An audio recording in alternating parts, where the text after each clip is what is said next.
I have done over 1,000 miles on my Exway Atlas, and this is my review after completing those 1,000 miles. Okay, obviously since the boards came out, tons of other boards have came on the market, so does this mean the board is no longer worth it, or should you still go out and buy this board? When this board released, it was an absolute powerhouse with very high-end specs and also a really good ride feel that many riders wanted. Of course, the amazing ride feel is still up to date and still amazing today, but at the speed that the electric skateboard market is moving at, does this mean the Atlas's specs are now irrelevant and being replaced by cheaper boards? I would say it does. Exway has always focused on the ride feel and the quality of your board over specs and just raw power. Compared to boards like B1 and own board, you're getting a lot better ride feel and a lot better quality and more features, but you're getting a lot worse specs, a lot less power, a lot less speed, smaller batteries. Since the higher quality parts cost more, you can't get them at the same low price as you do with those cheaper boards that use lower quality parts. It's not exactly a bad thing though. Companies like Evolve and Boosted have built their brand fully off of the higher quality boards and the better ride feel than the other cheaper counterparts that have a higher spec. This can be a pro or a con depending on your outlook. Having better quality battery, motor, ESC obviously comes at a higher price, so Exway cannot focus as much on these specs.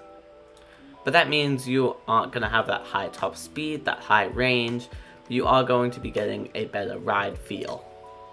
So depending on what you are looking for, you can either look at this or as a pro or as a con.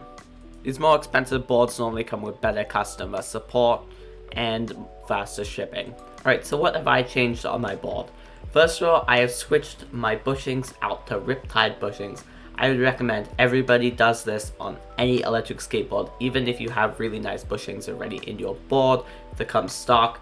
They're not going to be as nice as riptide bushings. Only a few companies that I know of use riptide bushings stock, and those are normally US based companies that sell high quality DIY boards. I've also switched my wheels out to some of my favorite wheels, the Mads 105s. These gives great range because of that smaller battery, so you could still do some long rides like the one that I'm seeing, which I did 30 miles and 3,000 feet in elevation, of course with a few charge stops.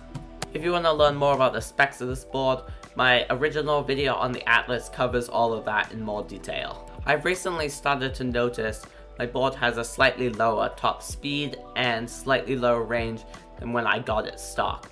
That doesn't mean it's exactly slow or less powerful or like can't go far. It still has great speed, but I have noticed that little mile-an-hour difference, so maybe the battery is not as well made as it claims, since it is already starting to sag and kind of start dying slowly after just 1,000 miles. Normally you will see this later on in a board's life. It may just be something up with my unit, but I have heard some complaints about this from other riders, so I would watch out for that if you plan to keep this board for a very long time. Unless you plan to use this board for off-road use, I would not buy the four-wheel drive. The range is so short, especially if you're using pneumatics. I only get around 10 miles using pneumatics and four-wheel drive. I currently have my board shifted down to two-wheel drive, and that is definitely enough power for anybody.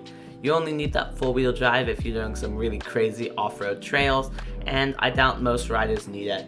I prefer the carving feeling on two-wheel drive, and you save a lot of money on pulleys. If Exway releases an aux pack for the carbon, that will be able to boost this board up to be able to compete with the high-power boards of today.